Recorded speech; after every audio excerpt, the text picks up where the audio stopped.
한국내연구원의 책임연구원 구자욱입니다. 오늘은 수고하셨습니다.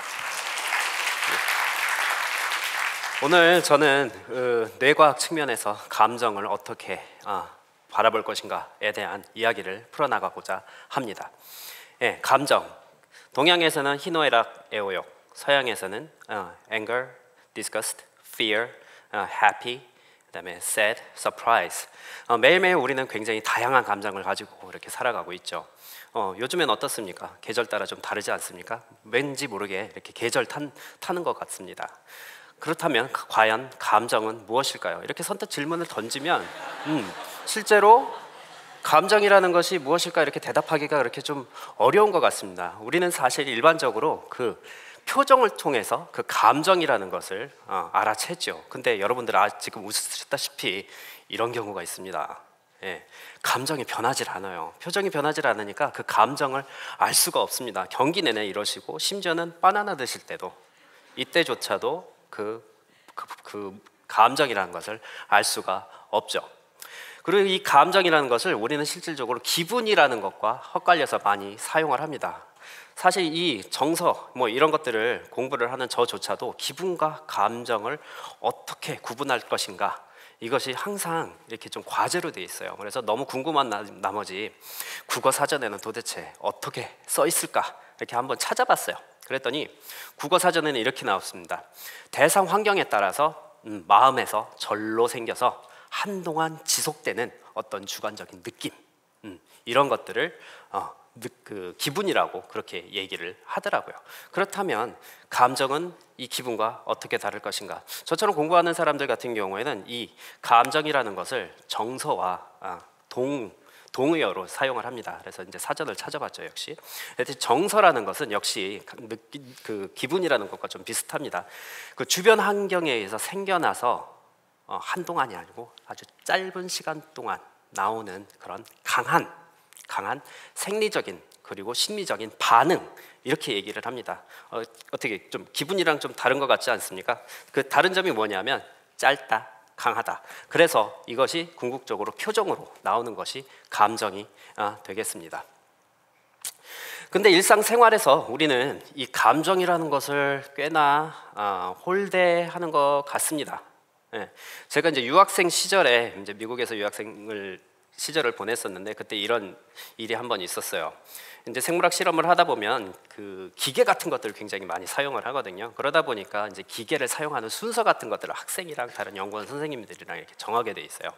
근데 제가 이제 당시에 워낙 영어도 짧고 그러다 보니까 말은 제대로 못하고 막 그냥 우어우어 하다가 이제 얼굴만 붉히는 그런 사태가 있었던 것 같습니다. 당연히 저는 기억을 잘 못해요. 그 다음 날 제 친구가 와서 그런 얘기를 하더라고요. 야, 너 화 내고 그러지 마. 좀 Don't be emotional. 너 너무 좀 감정적인 것 같아. 그때 저 스스로는 좀 그런 생각을 했습니다. 좀 민망하긴 한데 근데 아무래도 좀 미국 애들은 문화 차이인 것 같긴 하지만 어쨌든 한국 사람, 저 같은 사람들보다는 좀 뭔가 좀 이성적인 것 같다라는 그런 생각을 했었습니다. 근데 이런 이성을 강조하는 이런 분위기는 우리 생활 곳곳에 사실은 많이 관찰되곤 하죠. 여러분들이 만약에 여러분들 친구들이 나이에 걸맞지 않는 그런 귀엽고 깜찍한 짓을 한다든지 아니면은 진짜 말도 안 되는 그런 감정적인 불평 막 욕이랑 같이 막 이렇게 쏟아내면 여러분들 어떻게 반응하세요? 좀 밥은 먹고 다니냐? 내지는 도대체 나이값을 좀 하니? 이런 식으로 얘기를 하죠. 근데 과연 이런 감정 이렇게 탁 터놓고 얘기하는 거 또는 표현하는 거 이게 굉장히 필요 없는 일일까요? 우리는 슬플 때 슬픔을 표현하고 화낼 때 그런 화를 표현하고 이러면 안 되는 걸까요? 우리는 항상 어떤 순간에도 항상 그렇게 이성적이어야만 할까요? 우선 그 감정이라는 것이 우리 삶에 정말 필요한 것인지부터 좀 살펴보고자 합니다. 어떤 자연 또는 심리 현상을 바라볼 때 이것이 무엇인가라는 것을 알아볼 때 왜라는 궁극 설명과 함께 어떻게라는 근접 설명을 가지고 우리들은 그 설명을 들곤 하지요. 만약에 감정이라는 것이 있고 이것이 왜 필요할까라고 한다면 이것은 궁극적인 그 진화적 의미를 찾아가는 그런 과정이라고 볼 수 있겠습니다. 뭐 이런 예를 한번 들죠. 감정이 왜 필요할까? 초원에서 한가로이 사슴 한 마리가 풀을 뜯고 있습니다. 뭐 아까 동영상에 나왔던 경우에는 이제 톰슨 가젤 영향이 되겠는데, 이때 며칠을 굶주린 치타가 막 사슴에게 막 달려드는 거예요. 이럴 때 그 사슴이 이 달려드는 치타를 딱 보고 오는구나, 뭐 그냥 어제 오지 그러셨슈, 뭐 이 정도 반응을 보인다. 그랬다면 이 사슴에게 어떤 일이 벌어질까요? 반면에 이 달려드는 치타를 보고 사슴이 큰일 났네, 이거 어쩌지? 라는 그런 어떤 공포와 두려움, 그래가지고 바로 도망갈 수 있을 것 같은 그런 준비를 하는 그런 감정 상태를 만들면 또 어떨까요? 아무래도 후자의 사슴의 경우가 생존의 확률이 훨씬 높았을 것입니다. 생존의 확률이 높았기 때문에 아마도 후손을 좀 더 많이 남겼겠죠. 이해는 좀 너무 동물의 왕국 같은 느낌이 들죠? 그러면 다음의 화면은 어떨까요? 이 드라마를 기억하시는 분이 얼마나 되실지는 잘 모르겠습니다. 응답하라 1994. 실제로 제가 이제 1994년도쯤에 대학생이었어요. 그래가지고 저도 모르게 이 드라마를 이제 굉장히 몰입해서 보게 됐었는데요. 이 드라마 장면의 한 장면입니다. 이 드라마를 보면 어떠세요? 이 여자 주인공의 눈빛에서 어떻게 그 사랑의 감정이라든지 아니면 적어도 어떤 그 호감의 감정이라든지 뭐 이런 게 좀 느껴지십니까? 느껴지죠. 안 느껴지면 그것도 좀 문제가 있는 겁니다. 반면에 이 남자 주인공 어떠세요? 굉장히 무덤덤하죠. 이 드라마의 끝은 이 둘이 사실은 결혼하는 것으로 끝이 납니다. 근데 제가 이 드라마를 보고 사실은 좀 제 전공을 살려서 좀 영특한 생각을 하고 했어요. 뭐냐 하면 아마 이 사람이 이 사랑꾼 유전자가 있을지도 모르겠다. 그래서 사랑꾼 유전자라는 건 뭐냐면은 사랑을 표현하고 그리고 느끼고 그리고 반응하는 그런 유전자가 아니겠느냐. 그래서 만약에 이 두 사람 중에 한 사람만이라도 이러한 사랑꾼 유전자가 제대로 발현하지 않는다면 이 두 사람은 결혼했을 리도 없고 결혼할 수 없으니까 당연히 자식도 없겠죠. 결국 사랑꾼 유전자는 그 대에서 끝이 나는 겁니다. 후손에게 전달이 되지 않으니까요. 근데 반면에 짝이 맞는 이 둘이 사랑꾼 유전자라는 것을 갖고 있고 이것에 대해서 잘 발현하고 감정적인 것들이 잘 어울려져서 나중에 쿵짝쿵짝 결혼을 잘 해서 후손도 남긴다면 이 사랑꾼 유전자라는 것이 그 자손들에게 전달되지 않을까라는 그런 것이죠. 결국 생존과 번식에 유리한 감정이 이 후손들에게 퍼뜨려지는 방식이 바로 이러한 것들이 아닐까 그렇게 생각을 합니다. 실제로 여러분들이 가지고 있는 어떤 겁쟁이 유전자라든지 사랑꾼 유전자라는 것이 이러한 방식으로 그 후손들에게 퍼뜨려져서 여러분들 현재의 뇌 안에 존재하는 것이 아닐까 저는 그렇게 생각을 한 적이 있습니다. 그렇다면 그런 감정의 어떤 근접 설명, 감정이라는 것은 어떻게 생겨나는 것일까요? 이것에 대한 해답은 제가 현재 직업으로 삼고 있는 뇌신경과학에서 찾을 수가 있을지도 모르겠습니다. 예전에는 그 감정이라고 하는 것이 심장, 가슴에서 나온다고 생각을 했어요. 뭐 고대 로마라든지 이런 데서 그렇게 생각을 했다고 합니다. 근데 요즘 분들 중에 감정이라는 것이 가슴에서 나온다고 생각하시는 분들 그렇게 많지는 않을 거예요. 물론 소설에다 그렇게 쓰죠. 최근에 그런 신경과학의 결과 같은 경우에는 이러한 감정이라는 것이 여러 군데의 뇌 영역이 서로 상호작용을 한 결과 그렇게 돼서 나오는 부산물이다라는 것이 실제로 많이 발표되고 있습니다. 그래서 우리들이 보통 감정을 연구를 할 때 당연히 이제 사람을 연구해야 될 것 같잖아요. 하지만 사람을 연구할 때 최대 단점은 뭐냐면 사람의 뇌는 머리는 열 수가 없어요. 열면 큰일 나죠. 연구를 할 수가 없습니다. 그렇다면 어떻게 하느냐? 아무래도 동물을 사용하게 되죠. 물론 죄책감은 있습니다. 생명체를 다뤄야 되기 때문에요. 하지만 동물 실험 같은 경우에도 단점은 있어요. 뭐냐면 그 표정을 알 수가 없어요. 항상 똑같은 표정. 근데 이제 예를 들어서 이 경우에는 이제 공포 같은 경우에는 생쥐 같은 경우에 공포에 딱 질리게 되면 이렇게 꼼짝 하고선 탁 얼어붙는 듯한 그런 행동을 합니다. 그래서 이러한 얼어붙는 행동을 측정을 해서 공포의 정도가 얼마인지 그런 것들을 가늠을 하게 되죠.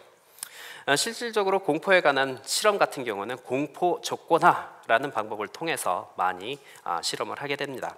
이 실험은 지극히 간단한 실험 방법을 갖고 있어요. 그래서 박스 안에서 삐 하는 그런 신호음을 딱 주고 밑에다가 발 밑에서 이제 전기 쇼크를 딱 주는 거예요.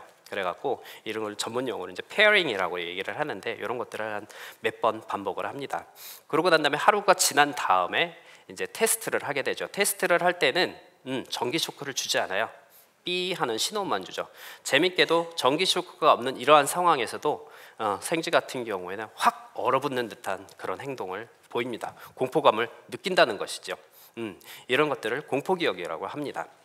이러한 원리는 실질적으로 그 파블로프에게, 여러분들 기억하시죠? 그 먹이를 주고 딸랑딸랑 흔들었는데 나중에 딸랑딸랑하기만 해도 막 개가 막 침을 흘리고 뭐 이런 것들과 실질적으로 같은 원리라고 볼 수가 있습니다.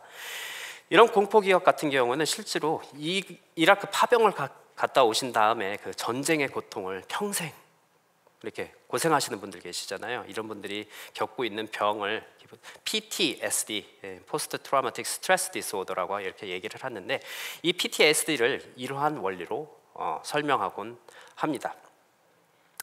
그리고 이런 공포 기억과는 달리 이제 뭐 쾌락 기억 뭐 이렇게 얘기하는 경우도 있습니다. 공포 기억과는 정반대죠. 그래서 이러한 연구를 하는 이유는 사실 마약, 어떤 이런 중독에 관한 초기 증상을 연구하기 위해서 이런 쾌락 기억을 이용을 하는데요.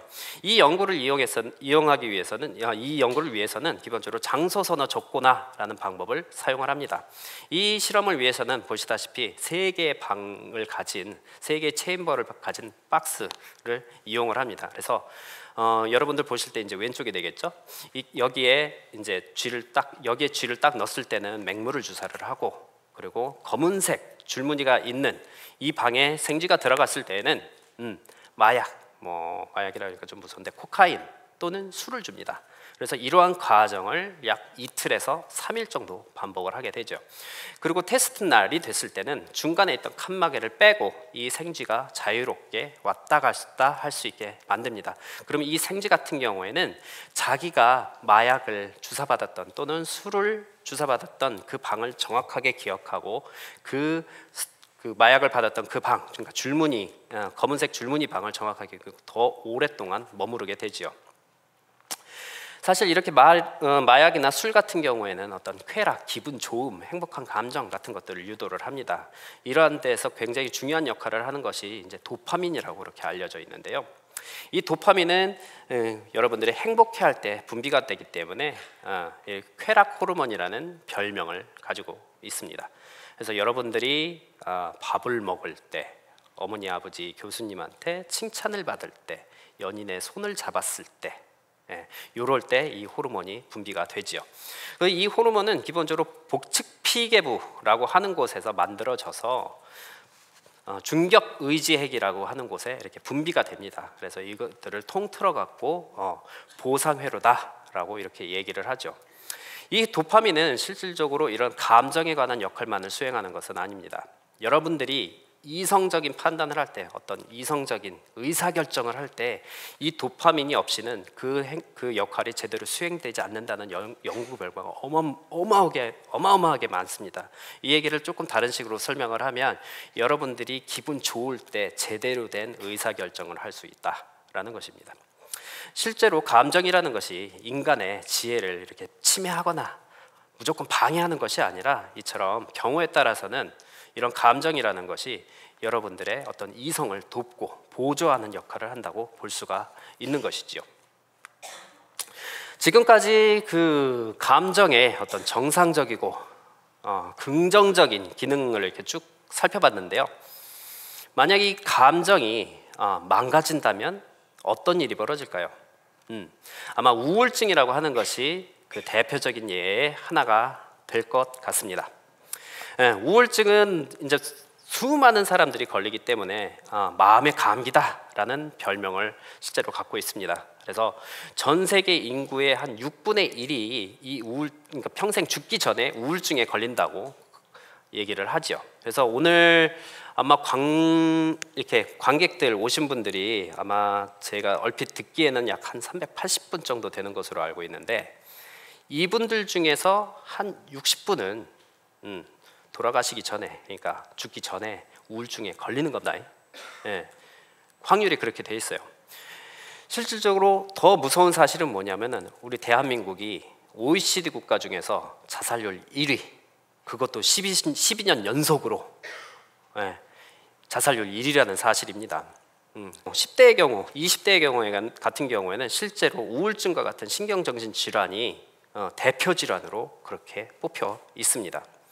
반면에 10대, 20대, 30대를 통틀어 가지고 그때 사망하는 사람들의 원인, 사망 원인 1위 무엇인지 짐작하실 수 있으세요? 바로 자살입니다. 굉장히 큰 사회 문제가 되고 있습니다. 실제로 앞으로도 어느 정도는 계속 지속될 것이고요.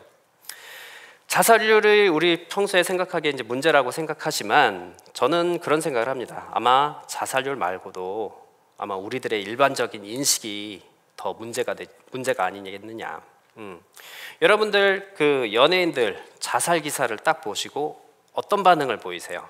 기본적으로 연예인 누구가 자살을 했다 딱 봤어요. 그런 경우에 많은 분들이 아마 그냥 죽을 용기가 있으면 그 용기로 살지, 그런 식의 생각을 실제로 많이 하실 겁니다. 과연 그럴까요? 저랑 같이 일하고 있는 그 정신과 의사 선생님들이 하나같이 동의하는 사실이 하나가 있어요. 그게 뭐냐면, 우울증이라고 하는 것은 단순한 어떤 의지라든지 심리의 문제가 아니다. 이것은 뇌의 구조가 변해서 생기는 꼭 고쳐야 될 질병이다라는 것이죠. 실제로 이 그림을 보시면 왼쪽 그림 아래쪽에 보면 이제 뇌영상 그림인데요. 정서라든지 인지 그런 기능을 담당하고 있는 해마라는 부위가 우울증 환자의 뇌영상에서 굉장히 유의미하게 축소되어 있는 것을 볼 수가 있습니다. 오른쪽 그림 역시 이제 뇌영상을 보여주는 그림인데요. 우울증 환자의 경우에 보통 사람에 비해서 그 뇌의 활성도가 현저하게 감소되어 있는 것을 볼 수가 있습니다. 뇌가 제 역할을 못하는 것이죠. 이러한 결과뿐만이 아니라 실질적으로 하나하나의 세포조차도 위축되고 축소되어서 제 기능을 못한다는 결과가 쏟아져 나오고 있습니다. 그래서 여러분들이 실질적으로 이렇게 몸이 아프고 뭐 다리가 부러지고 하면 병원에 가서 의사 선생님을 뵙고 이렇게 약을 타서 고치려고 노력을 하잖아요. 근데 마음이 아프고 할 때 어떻게 하십니까? 병원에 가십니까? 의사에게 보이십니까? 아니면 약을 타세요? 안 그러시죠? 그냥 의제 문제로 만드죠. 이게 굉장히 큰 문제입니다. 실제로 이런 것들이 자살을 유도하는 굉장히 큰 병임에도 불구하고 여러분들의 일반적인 인식은 이거 뭐 지나면 나을 거다. 아무래도 그런 문제의식은 하루빨리 좀 고쳐야 되지 않을까, 그렇게 생각을 하고 있습니다. 그렇다면 이제 우울증의 원인은 무엇일까? 일반적으로 우울증에는 유전적인 요소 또는 어떤 심리학적인 요소, 이런 것들이 있다라고 생각을 하는데, 가장 중요한 것으로서 이제 환경적인 요소가 있다고 볼 수가 있습니다. 이 환경적인 요소를 다른 이름으로는 이제 스트레스라고 얘기를 하죠. 스트레스 여러분들 많이 들으셨죠? 이 스트레스가 우울증의 최고 근본적인 원인이 됩니다. 그리고 또 하나 재밌는 사실은 뭐냐면, 그 우울증이 뭔가 인지 기능과 관련이 되어 있다는 그런 사실입니다. 여러분들 지금 보시고 있는 그림은 우울증 회로, 그러니까 뇌 안에서 우울증을 담당하고 있는 뇌 영역들을 그려놓은 그림입니다. 옆에서 바라보면 뭐 제 같은 경우는 이런 뇌 영역이 있구나, 복잡하네, 뭐 이 정도 느낌을 가질 수 있는데, 요 회로를 위에서 아래로 바라보면 색다른 정보를 접할 수가 있습니다. 당연히 우울증이라고 하는 것은 감정의 문제이기 때문에 감정 회로, 부정적 회로, 부정적 감정, 긍정적 감정이 관련이 돼 있겠죠. 근데 재밌는 사실은 뭐냐면, 주의 집중, 인지 조절과 같은 인지에 관련된 회로 역시 우울증과 관련이 되어 있다라는 것입니다. 그래서 여러분들이 우울증에 걸리면 실질적으로 인지에 문제가 생긴다. 그래서 최근에 의학 논문에 보면 우울증 환자가 이렇게 우울증 자체가, 우울감이 심화되는 경우에 이런 것들이 치매로 발전하는 경우가 있다라는 결과가 많이 나오고 있습니다. 그렇다면 우울증을 극복하려면 어떻게 해야 될까요? 사람들 같은 경우는 실제로 약물 치료라든지 어떤 독서라든지 명상이라든지 운동이라든지 이런 것들을 얘기를 많이 합니다. 그런데 저의 주변에 있는 우울증 치료 전문가분들 같은 경우에는 이런 것도 매우 중요하지만 궁극적으로 여러분들이 친구들과 많이 어울리고 가족들과 많이 어울리는 그런 방법을 굉장히 권유를 해요. 그래서 이게 뭔가라는 생각을 한번 해본 적이 있었습니다. 그래서 사실 우리의 인간의 뇌라고 하는 것이 수백만 년에 걸쳐서 사회성을 근간으로 해서 발전을 해왔거든요. 그래서 어떻게 보면 이렇게 사람들과 사이에서 자기의 건강한 뇌 건강을 지킨다는 것은 어떻게 보면 너무 당연한 일인지도 모르겠습니다. 그래서 저의 스승님이셨던 지금도 스승님이시고요, 전 국립생태원 원장님 하셨던 이제 최재천 교수님, 지금 이화여대 계시죠. 우리 인간을 일컬어갖고 호모 심비우스, 공생적 인간이라고 이렇게 말씀을 하셨습니다. 여러분들이 이렇게 마음이 아파하는 친구 손을 잡아주고 그 아픈 마음 어루만져주고 하는 그런 착한 마음은 아마도 진화적 의미가 있을지도 모르겠습니다. 이상으로 제 강연을 마치겠습니다. 감사합니다.